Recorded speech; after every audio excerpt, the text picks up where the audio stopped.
Bonjour chers élèves, bienvenue dans cette nouvelle leçon. Merci de nous avoir rejoints, je suis ravie de vous retrouver. Aujourd'hui, je vous propose une activité de langue. Nous allons aborder ensemble l'énonciation. Notre objectif est de distinguer deux types d'énoncés, à savoir l'énoncé ancré dans la situation de l'énonciation et l'énoncé coupé de la situation d'énonciation, ce qu'on appelle également discours et récit. Pour ce faire, nous allons travailler sur un extrait du roman maghrébin contemporain « Il était une fois un vieux couple heureux » de Mohamed Khaireddine, et nous allons travailler surtout sur un extrait de l'Incipit que nous avons eu l'occasion de voir dernièrement. Avant de passer au sujet principal, chers élèves, je me permets de faire un petit rappel de l'énonciation. Ça va nous permettre de passer à l'étape suivante, à savoir reconnaître et découvrir les critères de reconnaissance qui vous permettront par la suite de distinguer les deux systèmes d'énonciation, l'énoncé ancré et l'énoncé coupé de la situation d'énonciation.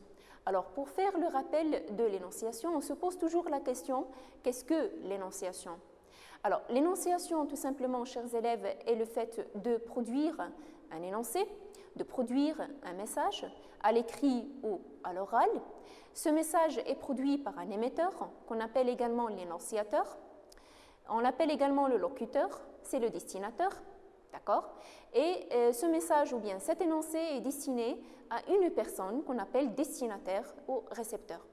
Alors, destinataire ou récepteur, chers élèves, je tiens à signaler un point important, c'est que le destinataire, c'est la personne à qui l'on adresse le message. Le récepteur, c'est celui qui reçoit le message. Dans certaines situations, le destinataire est lui-même le récepteur, c'est-à-dire c'est lui-même qui reçoit le message. Dans d'autres situations, le récepteur n'est pas en réalité celui à qui le message était destiné. C'est pour cette raison qu'il ne faut pas confondre l'expression ou bien le mot destinataire et récepteur. Ainsi, la situation de l'énonciation, chers élèves, pour la définir, on met l'accent ou bien on essaie de répondre à un ensemble de questions. Vous avez un schéma devant vous à travers lequel je vais essayer de simplifier les éléments qui constituent une situation d'énonciation. Alors, premièrement, nous avons la question qui parle, c'est-à-dire ici, on détermine la personne qui produit l'énoncé, à l'écrit ou à l'oral, à qui, c'est-à-dire la personne à qui l'on adresse, ou, donc, on détermine le lieu, quand on détermine le temps, et là, on parle des indications spatio-temporelles qui sont parfois utilisées dans le message. De quoi ou de qui, c'est-à-dire le sujet, l'objet, de quoi on parle. Alors, dans quel but? C'est la visée. Alors, pour déterminer une situation d'énonciation, je récapitule, il faut mettre l'accent sur les éléments que vous avez devant vous. L'énonciateur, celui qui parle, à qui il s'adresse donc à un destinataire, celui qui doit recevoir le message. Et puis, ce message est produit dans un contexte précis, dans un lieu déterminé, dans un temps déterminé. On parle de quelque chose ou bien de quelqu'un pour une intention précise. L'intention ici, chers élèves, ça dépend également du type de l'énoncé produit et également de l'intention du destinataire. C'est-à-dire, je peux produire un énoncé pour convaincre, je peux produire un énoncé pour persuader, pour tout simplement impressionner, pour critiquer, pour dénoncer. C'est ce qu'on veut dire par le but ou bien la visée ou encore l'intention. Voilà donc, chers élèves, j'espère que ce rappel vous a été utile. Nous passons maintenant à l'étape suivante. Alors, nous allons travailler sur un extrait, comme je viens de préciser, un extrait du premier chapitre de l'œuvre. Et là, c'est la phase d'observation et de découverte. Pour guider le travail, donc, je vous passe deux consignes. Premièrement, nous allons lire le passage proposé. Dans un deuxième temps, bien sûr, nous allons essayer de repérer les indices de l'énonciation dans l'extrait. Le repérage que nous allons faire, chers élèves, dans le texte, va nous permettre de distinguer les deux systèmes d'énonciation. Je rappelle donc l'objectif de cette séance est de distinguer l'énoncé ancré de l'énoncé coupé de la situation de l'énonciation. À présent, on passe à la lecture du passage proposé. Qu'y a-t-il de plus fascinant et de plus inquiétant que des ruines récentes qui furent des demeures qu'on avait connues au temps où la vallée vivait au rythme des saisons, du labeur des hommes qui ne négligeaient pas la moindre parcelle de terre pour assurer leur subsistance.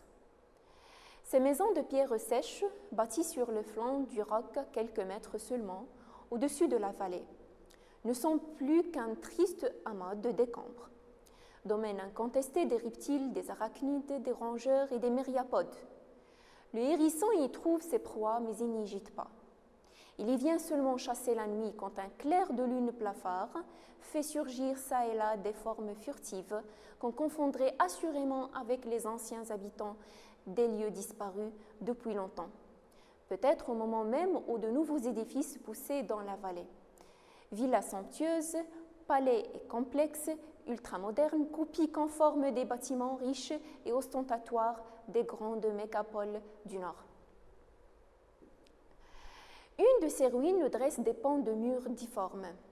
Par-dessus, un buisson touffu de ronces et de nopals et quelques amandiers vieux et squelettiques. Elle avait été la demeure d'un couple âgé sans descendance, qui n'attirait guère l'attention, car il vivait en silence. Presque en secret au milieu des familles nombreuses et bruyantes, l'homme avait longtemps sillonné le Nord et même une partie de l'Europe, disait-on, à la recherche d'une hypothétique fortune qu'il n'avait pas trouvée. Un sobriquet lui était resté de cette longue absence, Bouchaïb, car il avait dû travailler à Mazagan. De la femme, on savait peu de choses, sinon qu'elle venait d'un village lointain, d'une autre montagne sans doute. Alors, à partir du passage proposé, nous allons essayer de faire un repérage d'un ensemble d'indices. Ces indices font partie des caractéristiques de chacun de ces énoncés, l'énoncé ancré ou l'énoncé coupé. Nous allons donc passer à ce repérage sous forme de tableau que je vous invite à découvrir. Alors, vous avez à gauche les consignes, donc vous avez relevé les indices de personnes. On vous demande également de relever les tons verbaux, de relever également les marques de l'énonciation. En général, ce sont les indices et les critères de reconnaissance qui permettent de distinguer les deux systèmes énonciatifs, les deux systèmes d'énonciation, à savoir l'énoncé ancré et l'énoncé coupé de la situation de l'énonciation. Tout simplement, on parle de discours et de récit. Très bien, donc. Alors, pour la première consigne, relever les indices de personnes, vous avez la troisième personne, il. Alors là, on parle à un certain moment du couple et on parle également de Bouchaïb. Nous avons elle, là, on désigne la femme, il, les hommes, puis nous avons lui. Alors, le relevé de ces indices permet de préciser le système du récit qui est propre, bien sûr, au récit, et nous avons un récit à la troisième personne. On passe au relevé des tons verbaux. Vous allez constater que dans le texte, il y a le présent de l'énonciation ici. Alors, nous avons son, vient, dresse. Ces verbes ou bien ces exemples de présent relèvent du système du discours. Donc là, on passe à un autre système énonciatif, système d'énonciation, à savoir le discours. Donc on parle ici d'un système ou bien d'un énoncé ancré dans la situation de l'énonciation. Également, en relevant les tons verbaux, on constate la présence du passé simple. Alors quand on parle du passé simple, chers élèves, vous avez eu l'occasion de travailler sur ceci, on parle du temps de récit. C'est le temps de narration, c'est le temps du premier plan, c'est le temps qui se trouve souvent associé à l'imparfait, qu'on trouve surtout dans les récits à la troisième personne et dans les textes à dominante, bien sûr, narrative. Alors, nous avons des exemples furent, nous trouvons également l'imparfait, négligé, vivé, et nous avons le plus que parfait. Le plus que parfait, donc, il est utilisé pour faire effectuer un retour en arrière, un flashback. C'est là où va commencer la narration. On va retourner au passé pour évoquer les personnages et parler de ces personnages également. Alors là, en relevant le passé simple, l'imparfait, le plus que parfait, on parle du système verbal du récit. Je tiens à signaler que pour l'imparfait, c'est un temps également qu'on peut trouver dans le système du discours. D'accord ? Très bien. pour la troisième consigne, nous avons relevé les marques de l'énonciateur, c'est-à-dire ce qui marque la présence de celui qui parle. Dans le texte que je viens de lire, donc, nous avons le narrateur. Alors, le narrateur choisit deux positions. Soit il intervient dans l'histoire, dans le texte, ou bien il est absent. Alors, nous allons essayer de chercher quelques indices. Ce que nous pouvons constater, c'est que surtout au début du passage, nous avons des marques de subjectivité dans le texte, ce qui montre que le narrateur est présent. Comment est-il présent? C'est à partir des adverbes modalisateurs que nous pouvons relever. Alors, vous avez constaté la présence de peut-être, qui marque l'incertitude, sans doute, d'accord? Nous avons également mentionné quelques termes affectifs, comme triste, qui étaient présents au début du passage. Et bien sûr, ce qui attire notre attention, c'est le vocabulaire évaluatif que le narrateur a utilisé dans la première ligne du passage. Ça marque la subjectivité et la présence du narrateur et ce qu'il éprouve par rapport à ce qu'il énonce. Alors, nous avons fascinant, inquiétant. Alors, les marques de subjectivité relèvent du discours, c'est-à-dire ils relèvent du système énonciatif qui est propre à l'énoncé ancré dans la situation de l'énonciation. À partir de ce relevé, on peut constater ce qui va suivre. Donc, nous avons deux types d'énoncés qui coexistent dans ce texte.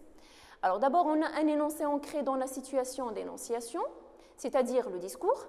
Dans ce type d'énoncé, le narrateur intervient et fait des commentaires. Vous avez tout simplement les exemples que nous venons de relever. Et également, nous avons le deuxième type d'énoncé, à savoir l'énoncé coupé de la situation de l'énonciation, à savoir le récit. C'est là où le narrateur parle du passé et raconte. Il a effectué un retour en arrière avec le plus que parfait pour commencer la narration, d'accord, et pour parler ou bien entamer le récit. Alors, à partir de ce qui vient d'être dit, on peut constater qu'il existe deux types d'énoncés, à savoir l'énoncé ancré dans la situation de l'énonciation, c'est le discours, et l'énoncé coupé de la situation de l'énonciation, c'est le récit.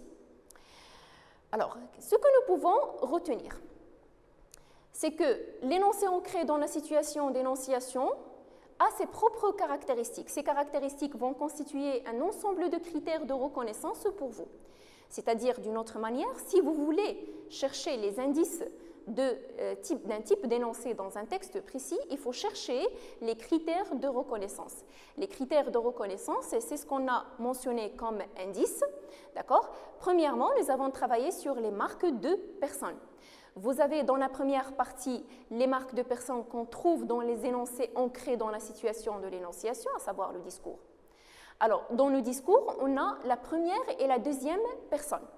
Ainsi, vous pouvez trouver par exemple le je, le nous, tu, vous, lui. Lui, là, c'est quand on parle d'une autre personne, une personne absente. Nous avons également les déterminants possessifs qui se rapportent à la première et à la deuxième personne, comme mon, ta, votre, bien sûr, et non. Alors, nous avons un système énonciatif qui est attaché au discours, ou bien c'est tout simplement les discours dans lesquels nous trouvons les marques de la première et de la deuxième personne. Par contre, pour l'énoncé coupé de la situation de l'énonciation, nous avons la troisième personne. La troisième personne et ses déterminants possessifs, d'accord, comme leur, ça et ça. Alors, je tiens juste à signaler, vous avez également ceci mentionné dans le tableau, qu'il y a des cas où nous avons le récit, mais nous avons également la première personne. Vous avez ici au tableau le je dans les textes autobiographiques, et c'est un cas particulier où nous trouvons le je et nous parlons pourtant de l'énoncé coupé de la situation de l'énonciation, donc il ne faut pas confondre. Nous poursuivons le travail donc sur le tableau. Alors, nous cherchons toujours les critères de reconnaissance, maintenant en travaillant sur les temps verbaux. En ce qui concerne l'énoncé ancré dans la situation de l'énonciation, le temps de référence est le présent, autour duquel s'organise le passé composé, le futur, l'imparfait, mais jamais le passé simple. Le passé simple, donc, on le trouve dans l'énoncé coupé de la situation de l'énonciation, associé à l'imparfait, au plus que parfait pour le retour en arrière. Parfois même, on trouve le présent de narration qui remplace le passé simple. On trouve également le conditionnel avec sa valeur de futur dans le passé. Alors, chers élèves, en ce qui concerne les temps verbaux, il est facile à distinguer. Donc, pour le système énonciatif propre à l'énoncé ancré dans la situation de l'énonciation, vous allez trouver le présent de l'énonciation, autour duquel s'organisent d'autres temps verbaux, à savoir le passé composé, le futur et l'imparfait également. Pour l'énoncé coupé de la situation de l'énonciation, vous allez trouver le passé simple associé à l'imparfait, au plus que parfait, au conditionnel pour le futur, pour exprimer le futur dans le passé. Et dans certains cas, on trouve le présent. Dans ce cas, on parle d'un présent de narration, car il remplace le passé simple et il sert à rapporter des événements passés. Voilà donc en ce qui concerne les temps verbaux. Passons maintenant aux indicateurs de temps et de lieu. Alors, le repérage pour le discours se fait par rapport à la situation de l'énonciation, c'est-à-dire par rapport au présent du locuteur et au lieu où il se trouve. Alors, ce sont des indices que nous ne pouvons pas comprendre si on n'est pas au courant de la situation de l'énonciation. Alors, on trouve des indices de temps comme hier, demain, maintenant, des indices de lieu comme ici, à 3 mètres d'ici, ainsi de suite. Par contre, dans l'énoncé coupé de la situation de l'énonciation, on trouve, ou bien le repérage se fait par rapport aux événements entre eux, c'est-à-dire des moments ou des lieux internes à l'histoire. Ainsi, à la place de hier, dans le discours, on trouve la veille dans le récit. Demain, dans le discours, devient le lendemain dans le récit. Pour les indices de lieu, on trouve là, à 3 mètres plus loin, ainsi de suite. Vous voyez donc, chers élèves, que même au niveau des indicateurs de temps et de lieu, il y a une différence et ça constitue pour vous des critères de reconnaissance qui vous permettront de définir ou bien de distinguer les deux énoncés. Finalement donc, il y a les marques de sentiment et du jugement de l'énonciateur. Alors, l'énonciateur est présent quand il y a bien sûr l'énoncé ancré dans la situation de l'énonciation. Il prend position, il affiche clairement ce qu'il éprouve. C'était le cas tout à l'heure avec le texte sur lequel nous avons travaillé. Au début du texte, donc, l'énonciateur nous a évoqué ses sentiments par l'expression fascinant, inquiétant et nous avons trouvé triste également. Alors, à partir de cela, nous avons l'emploi des différents modalisateurs, comme certainement agréable, triste peut-être. Chaque modalisateur exprime ou bien a une valeur précise. Pour l'énoncé coupé de la situation de l'énonciation, c'est révélateur, c'est-à-dire ces marques de sentiment sont absents. Et donc l'énonciateur choisit de s'effacer et ne fait pas intervenir sa façon de voir. Pour expliquer davantage ce point, il faut juste mettre l'accent sur la place de l'énonciateur, celui qui parle, celui qui produit l'énoncé. Alors, dans le cas d'un narrateur, alors soit nous avons un narrateur présent dans le récit, présent avec ses sentiments, avec ses jugements, il intervient avec des commentaires, ou bien il s'efface sans intervenir et sans donner de commentaires. Donc là, ça fait la différence entre l'énoncé ancré dans la situation de l'énonciation et l'énoncé coupé de la situation de l'énonciation.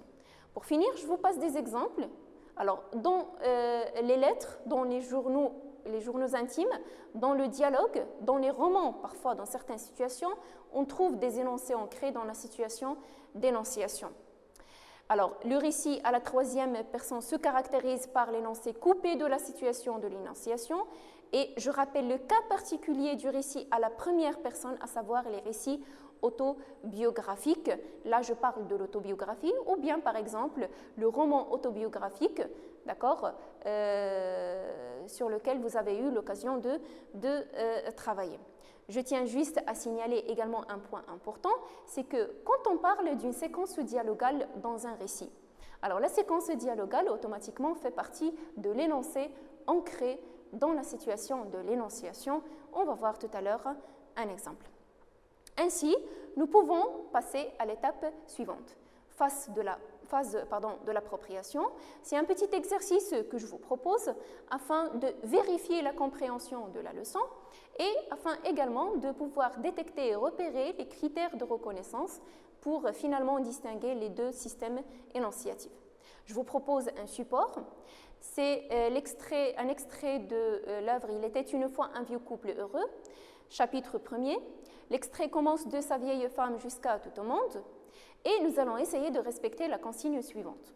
Dans un tableau de 2 colonnes, distinguez dans le passage proposé l'énoncé ancré de l'énoncé coupé de la situation de l'énonciation à partir de leurs caractéristiques. Nous allons faire le travail ensemble. Nous allons premièrement lire le passage, d'accord, et puis nous allons essayer de compléter le tableau afin de mettre l'accent sur les différents critères de reconnaissance qui permettent de distinguer les 2 types d'énoncés. Voilà, donc nous allons passer à la lecture du passage. Sa vieille femme interrompit ses réflexions. « À quoi penses-tu donc » dit-elle. Il n'en répondit pas tout de suite. Et s'écoula un bon moment, puis il dit « À quoi je pense ? Eh bien, à tous ces gens qui ont trop d'enfants et qui ne peuvent même pas les nourrir. Eh bien, moi, je suis une grand-mère, sans petits-enfants, mais je suis heureuse. C'est ce que je pense moi-même. Sers-nous donc à dîner. Non, attends un peu. Je dois d'abord faire ma prière. » Il se leva, fit sa prière, puis revint. Ils mangèrent calmement en devisant. Il lui parla de sa journée à la mosquée. Elle entretint de lavage de ses poules bonnes pondeuses qu'un chat sauvage égorgeait depuis peu. « Qu'est-ce que tu peux faire contre lui » dit-elle. « Lui tendre un piège, après quoi… Mais tu as déjà essayé. Au lieu de ce maudit chat, c'est le coq blanc, ton préféré, qui a été pris. Je mettrai le piège où la volaille ne peut pas aller. C'est tout. J'ai mon idée là-dessus. » Merci. Ton tagine est fameux, et le pain aussi. Elle rit. Dieu nous en fasse profiter, dit-elle, et se resservir du thé. Cette année a été bénéfique, elle a beaucoup plu. Il est même tombé de la neige sur les hauteurs. Non, pardon. Les hauteurs. Arja.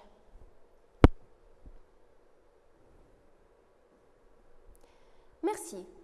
Ton tagine est fameux, et le pain aussi, elle rit. Dieu nous en fasse profiter, dit-elle, et se resservir du thé. Cette année a été bénéfique, elle a beaucoup plu. Il est même tombé de la neige sur les hauteurs. Les moissons approchent. Tout le monde s'y prépare. As-tu pensé aux moissons ? Demanda le vieux. Oui, j'y pense. Je trouverai bien quelqu'un pour m'aider. Il y a un tas de jeunes filles disponibles et serviables. Que Dieu t'entende. Ils parlèrent encore un bon moment. Le vieux fumait en avalant de toutes petites gorgées de ce thé vert de Chine qu'un ami lui envoyait de France. Un thé prohibé qu'il appréciait plus que tout au monde. Voilà donc, mes chers élèves, nous avons effectué ensemble la lecture du passage sur lequel nous travaillerons ensemble.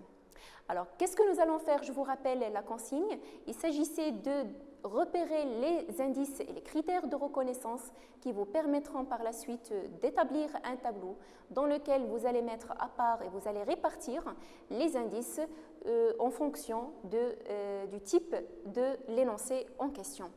Voilà donc le travail que nous allons avoir finalement. Alors pour l'énoncé ancré dans la situation de l'énonciation, à savoir le discours, les indices de personnes que nous allons relever. D'abord, premièrement, pour le discours, on relève la première personne. Nous avons des exemples, je pense, je suis également une grand-mère.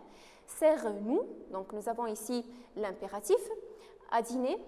La deuxième personne, nous avons le tu, d'accord, qui se répète dans les deux expressions tu peux faire, à quoi penses-tu. Nous avons également les déterminants possessifs de la première et la deuxième personne. Mon idée, ton, tagine. Donc ce sont des indices qui relèvent de la première et la deuxième personne et c'est propre à l'énoncé ancré dans la situation de l'énonciation. En ce qui concerne l'énoncé coupé de la situation de l'énonciation, vous avez la troisième personne, il ne répondit pas. Nous avons « ils mangèrent », « elle rit ». Nous avons les déterminants possessifs qui se rapportent également à la troisième personne. Sa vieille femme, ses réflexions, nous avons ça et c'est, d'accord. Et puis on passe aux temps verbaux. Alors, nous avons le présent, comme nous avons dit, donc c'est le temps de référence dans le discours. À quoi penses-tu? Ton tagine est fameux. Nous avons le verbe être ici au présent. Nous avons également le passé composé. Tu as, il a, beaucoup plu. Futur, je mettrai le piège. Donc, nous avons mettrai, je trouverai, d'accord? Pour l'énoncé coupé de la situation de l'énonciation ici, on trouve plutôt le passé simple. C'est là où il y a la narration. Et sa vieille interrompit, il s'écoula, ils parlèrent, associé à l'imparfait. Alors, avant de finir, je tiens à vous rappeler que le texte sur lequel nous avons travaillé, c'était un texte où il y avait des passages narratifs et où nous avons introduit une séquence dialogale. Une séquence dialogale, ça fait partie de l'énoncé ancré dans la situation de l'énonciation. La séance touche à sa fin. J'espère qu'elle vous a été utile.